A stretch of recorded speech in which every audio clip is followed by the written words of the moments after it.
Cześć widzu, ja jestem Piotrek, ty jesteś na kanale MotoTracker i w dzisiejszym odcinku pokażę i wprowadzę was do świata filmu i do świata dźwięku. Pokażę, w jaki sposób nagrywam te wszystkie filmy na tym kanale, ale pokażę również drogę, w jaki sposób ty możesz zacząć nagrywać swoje filmy, nie tylko motocyklowe i nie tylko z motocyklowych podróży, także lecimy. Dzisiejszym patronem tego odcinka jestem ja sam i moja firma B-Roll. W B-Roll tworzymy obrazy, które mówią więcej niż tysiące słów. Specjalizujemy się w produkcji filmów i fotografii, które nadają markom charakter, zwiększają ich zasięgi i budują relacje w cyfrowym świecie. Specjalizujemy się w filmach reklamowych, w relacjach z eventów, fotografii biznesowej i produktowej. Zajmujemy się również tworzeniem stron internetowych. Jeśli jesteś przedstawicielem instytucji publicznej, korporacji, a być może prowadzisz swój mały, niewielki biznes, dietetyk, salon kosmetyczny, barber, to zapraszamy do kontaktu, bo jeśli cierpisz na notoryczny brak materiałów na swoje social media, to my wychodzimy naprzeciw i takie materiały dla Ciebie jesteśmy w stanie stworzyć, więc zapraszamy do współpracy. Kochani, z racji tego, czym się zajmuję na co dzień, od samego początku miałem jedno założenie przy tworzeniu tego kanału: minimalizm. Starałem się od samego początku ograniczyć sprzęt absolutnie do minimum. Tutaj moim podstawowym narzędziem okazał się telefon. Jest to iPhone 14 Pro z dosyć dobrą jakością zarówno obrazu, jak i dźwięku. To właśnie z tego telefonu widzicie większość materiałów, większość tak zwanych B-rolli, które pojawia się na tym kanale. B-rolli, czyli takich przebitek. To właśnie za jego pomocą nagrywam te wszystkie rzeczy. To właśnie za jego pomocą nagrywam tak zwane selfie, gadającą głowę. Służy on do tego doskonale. Oprócz dzwonienia, nagrywania filmów, jest też bardzo dobrą alternatywą dla bezlusterkowca, dla aparatu, który użytkuję na co dzień i który najzwyczajniej w świecie nie chce mi się targać na każdą moją motocyklową wycieczkę. Z racji tego, że wiecie, macie body, macie obiektywy, które musicie dobierać, mocować i tak dalej, i tak dalej. Wiem, że jakość jest dużo lepsza, natomiast ja poszedłem w stronę wygody i wspomnianego wcześniej minimalizmu. Także moim podstawowym źródłem, z którego wy oglądacie zarówno zdjęcia, jak i filmy na tym kanale, jest właśnie iPhone 14 Pro. Podobne telefony również nadają się, najważniejsze, żeby miały stosunkowo dobrą jakość tego obrazu. Drugą kamerą, którą chciałem wprowadzić do użytku podczas nagrywania filmów na MotoTracker, miała być kamera sportowa, potocznie nazwana kamerą sportową. Są różne, przeróżne. Wszyscy znamy GoPro, jest jeszcze firma DJI, Insta360 i tak dalej, i tak dalej. Tych firm jest trochę. Wszystkie chińskie tandety pomijam, bo to akurat jest ten moment, w którym nie warto jest oszczędzać. Niestety. Na obrazku, na dźwięku, tutaj nie pooszczędzacie za dużo. Dlaczego ja wybrałem kamerę DJI, a nie GoPro, którą bardzo dobrze większość, na pewno zdecydowana większość z Was kojarzy. Kochani, GoPro użytkowałem od modelu pierwszego. Było to GoPro 1, 2, 3 w serii Black Edition, ale ona miała jedną pojawiającą się w każdej wersji bolączkę. Ta kamera po prostu randomowo potrafiła się wyłączyć, zawiesić, przestać nagrywać. Wiecie, kiedy ja używałem tych modeli, gdy jeszcze jeździłem na rowerze górskim czy tam szosowym, zjeżdżacie wymarzoną ścieżką, chcecie to wszystko zarejestrować, a na samym dole okazuje się, że kamera jest wyłączona i nie zarejestrowała nic. Dla mnie było to absolutnie niedopuszczalne. Co lepsze, mam kolegę, który użytkuje wszystkie pozostałe modele aż do tego najnowszego, czyli 4, 5, 6, 7, 8, 9, 10, teraz jest chyba najnowsza 13. Oprócz modelu 9 w każdej z tych kamer dzieje się to samo. Oni przez 13 lat nie potrafili wyeliminować tego problemu, randomowych wyłączeń tej kamery i po prostu raczej nie utraty, no po prostu braku zapisu obrazu, co w moich odczuciach jest karygodne. Jak ma to być action cam, to niech ona rejestruje tą akcję, a nie w momencie, kiedy mamy najlepszą akcję w życiu, nagle okazuje się, że ona się po prostu wyłączyła. Ja wybrałem DJI Osmo Action 4. Na tamtą chwilę był to najnowszy model, kiedy kupowałem, teraz już jest 5.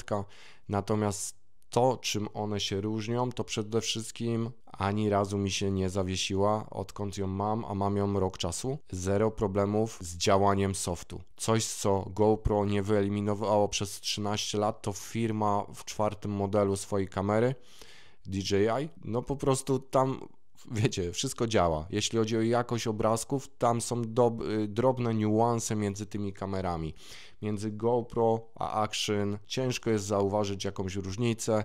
Ci, którzy w tym siedzą, na pewno je dostrzegą, natomiast laik, czy tam normalny, zwykły użytkownik po prostu nie zauważy różnic w obrazie. Żywotność baterii to coś, co znowu jest na plus DJI. Tu mamy prawie o 20-30% możliwość dłuższego rejestrowania obrazu, co w moim przypadku jest dosyć kluczowe. Kolejny element, który według mnie, dla mnie zadziałał na plus, to jest system montażu. W DJI macie klips magnetyczny i mam ją na kierownicy, 2 palcami ją ściągam i przytwierdzam do kasku, do szczęki. Ściągam, przytwierdzam do kufra.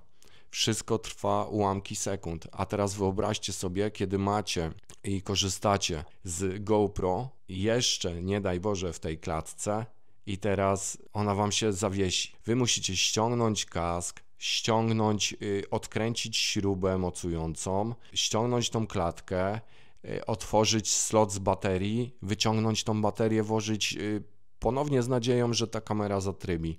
Także dlatego ja poszedłem w stronę DJI. Pomimo tego, że też kiedyś miałem na pięku z tą firmą troszkę, bo jestem użytkownikiem i pilotem również dronów, to kochani, no tak to właśnie wyglądało. To, co jeszcze jest fajnego w kamerach DJI, to przede wszystkim to, że mają one liczne akcesoria, o których ja za chwilę wam powiem, bo również z paru z nich korzystam. Na co dzień w mojej pracy użytkuję również bezlusterkowca Sony A7 Mark IV z obiektywami Tamrona. Tu nie będę wam ich wymieniał, natomiast tak jak wspomniałem, na tym kanale ten sprzęt jest wykorzystywany bardzo, bardzo sporadycznie. Są jeszcze jakieś tam gimbale, drony, ale tu póki co nie pojawiło się jeszcze nic, no może za wyjątkiem kilku ujęć w jednym z filmów. Natomiast ja cały czas podkreślam, dla mnie minimalizm i to, żeby zabierać tych rzeczy jak najmniej, żeby mieć tego ładowania jak najmniej w jakiejkolwiek podróży, jest kluczowe. No ale dobrze, mamy omówiony obraz, ale obraz to nie wszystko. W filmie oprócz obrazu, tak samo ważny jak nie ważniejszy, jest również dźwięk. I tutaj jest wielkie pole do popisu. Jak widzicie teraz, tu również jest DJI. Na chwilę obecną korzystam z mikrofonów DJI Mic 2. Jest to combo, taki set z 2 mikrofonami w ładowarce oraz takim odbiornikiem, dzięki któremu mogę je podłączyć do telefonu, do aparatu, do bezlusterkowca itd., itd. Dźwięk jest kluczowy. Jeżeli wy w swoich filmach będziecie mieli nie wiadomo jak super obrazek, a dźwięk będzie do dupy, to nikt tego filmu nie będzie oglądał. Wcześniej korzystałem, czy tam jeszcze służbowo korzystam z rejestratorów dźwięku firmy Tascam, ale znowu nawiązując do tego, od czego zacząłem ten film. Dla mnie liczy się minimalizm. Tu w przypadku, kiedy mam 2 bardzo małe mikrofony bezprzewodowe, jestem w stanie dać, czy podczas nagrywania jakichś dialogów drugiemu mojemu rozmówcy, czy wsadzić do jednego kasku do drugiego, czy zastosować takie kombo, że jeden mikrofon montuję w kasku, drugi mikrofon w plecaku z tyłu i ten mikrofon w plecaku zgrywa mi audio z gadającego do mnie pięknie mojego motocykla. Także wy końcowo dostaniecie oprócz fajnego obrazka, dobrej jakości również audio, które w żaden sposób nie zniechęca was do zaprzestania oglądania filmów. Rozwijając jeszcze temat mikrofonów, to nie musicie wydawać 1800 zł na zestaw mikrofonów. Pamiętajcie, że każda pchełka czy każde jakieś bardziej profesjonalne rozwiązanie będzie dużo lepsze od tego, co macie wbudowane w telefonie czy w kamerze sportowej. Mamy już po części czym nagrywam, mamy już po części czym rejestruję dźwięk, ale tak jak widzicie w tym przypadku, żeby powstał fajny obrazek, który chce ktoś oglądać, ważne jest oświetlenie. W tym wypadku korzystam ze światła sztucznego, natomiast Wy możecie bez problemu korzystać z oświetlenia naturalnego. To, co ja zauważyłem i co większość z Was, jakie błędy popełnia, to przede wszystkim nie patrzycie, w których porach dnia nagrywacie. W większości nagrywacie w całkowitej, ja to nazywam palmie, tak, czyli godzina 12, 13, 14, kiedy to słońce w okresie letnim po prostu piecze nam twarz i przez co ten obrazek jest bardzo ciężko opanować, bo tutaj wchodzą w grę jeszcze odpowiednie filtry ND, o których tutaj się nie będę rozwodził, natomiast warto sobie gdzieś tam o tym poczytać, pooglądać. To są jak okulary słoneczne, tylko że dla waszego obiektywu.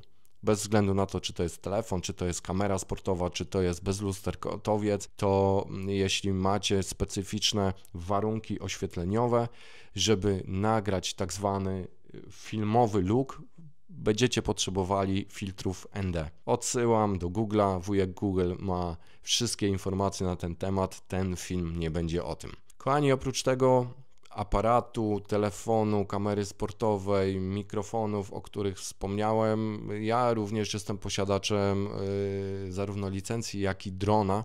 Na moje potrzeby zarówno prywatne, jak i służbowe bez problemu wystarcza mi DJI R2S. Na tym kanale mało go jeszcze było, chyba jeszcze wcale go nie było, natomiast to jest coś, co będę wprowadzał w tym roku. Nie jest to konieczne, żeby zacząć nagrywać i tworzyć treści na YouTube. Ten próg wejścia, by zacząć tworzyć, jest bardzo minimalny. Po prostu trzeba zacząć nagrywać. Po prostu trzeba zacząć później nagrane materiały montować, czy to w darmowym programie, czy w bardziej rozbudowanym. Wszystko już zależy od waszych możliwości finansowych, od waszych chęci przede wszystkim, ale najważniejsze jest już zacząć. Jak już zaczniecie nagrywać, obrobicie swój pierwszy film, później gwarantuję, idzie jak po maśle.